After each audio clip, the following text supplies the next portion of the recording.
Selamat pagi, puji Tuhan. Saudara-saudaraku yang baik, Tuhan menuntun kita memasuki hari demi hari dengan naungan kasih-Nya hingga hari ini. Firman Tuhan yang hendak kita renungkan diambil dari Lukas 24 ayat 11. Tetapi bagi mereka perkataan-perkataan itu seakan-akan omong kosong, dan mereka tidak percaya kepada perempuan-perempuan itu. Saudaraku, apakah semua berita yang kita dengar, lalu semua itu layak kita percayai? Tentu tidak. Kita menyaring kebenaran setiap berita yang kita peroleh. Kita menyaringnya salah satunya dengan menggunakan akal sehat. Betulkah berita itu menurut penalaran otak? Seperti sekarang ini, berseliweran berbagai informasi lewat media sosial. Kita menggunakan akal sehat untuk menguji kebenarannya. Kita bersyukur kepada Tuhan bahwa kita dikaruniai otak atau akal, bahkan budi, untuk bekerja menguji kebenaran. Jika tidak, kita tidak tahu membedakan mana sebuah berita yang benar dan mana berita yang bohong. Zaman Yesus hidup, mati dan bangkit, belum ada istilah hoax. Sebuah kebohongan yang dibuat sengaja untuk menarik keuntungan atau membingungkan publik. Di era kehidupan kita, setiap hari ratusan bahkan ribuan hoax diproduksi untuk menarik keuntungan politik atau merusak kepercayaan atas pihak tertentu. Meski demikian, zaman Tuhan Yesus bukan berarti tidak ada orang yang berbohong. Juga bukan berarti tidak ada berita bohong. Kita lihat berbagai kesaksian dan tuduhan tentang Yesus, sehingga ia ditangkap, diadili, dan dibunuh. Itu semua adalah bukti ada yang membuat hoax tentang Yesus. Saudaraku, Yesus bangkit. Kita percaya itu. Kita melihat fakta kebenaran dari kebangkitannya, bahwa dia mengalami kebangkitan.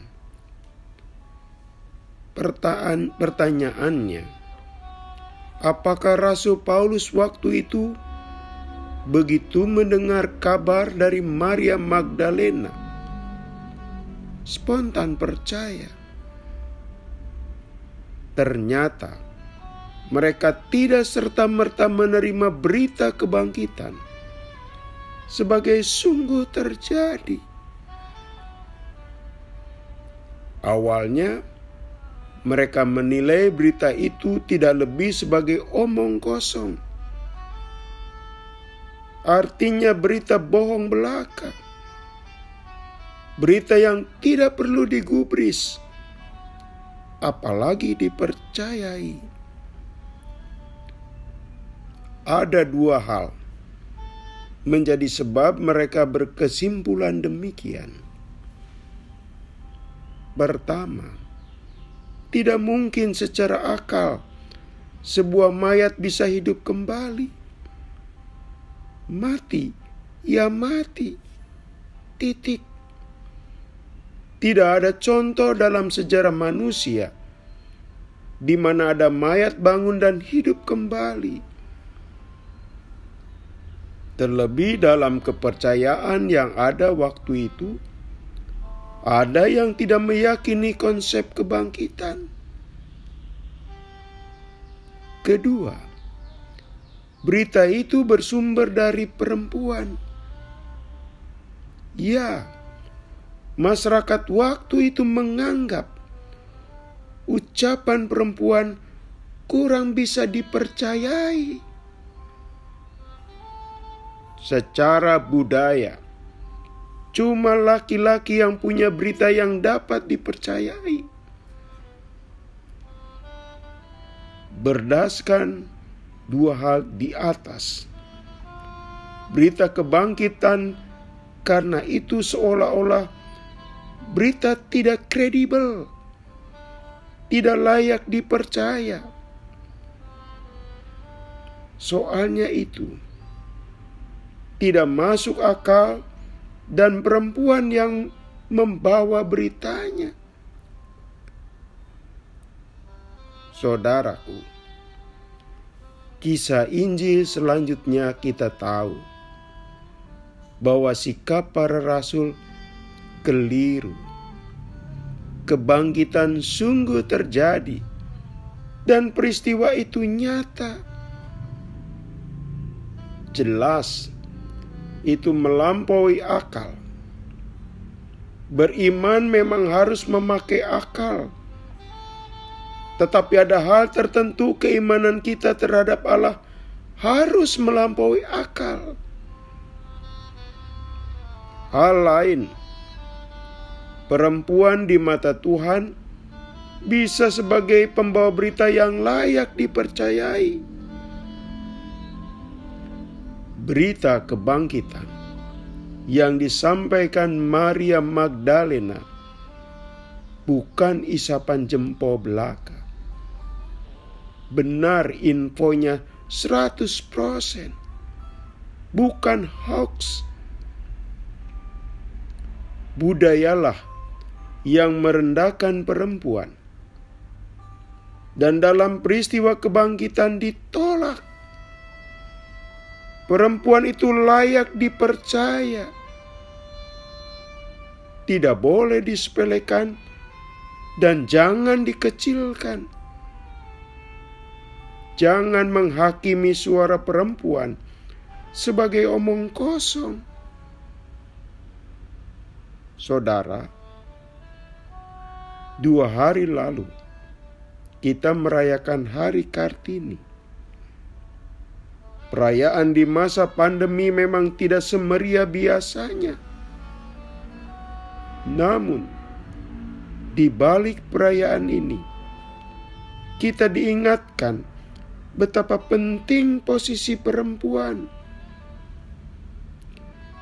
Kesetaraan laki perempuan menjadikan kehidupan lebih kaya dan beradab.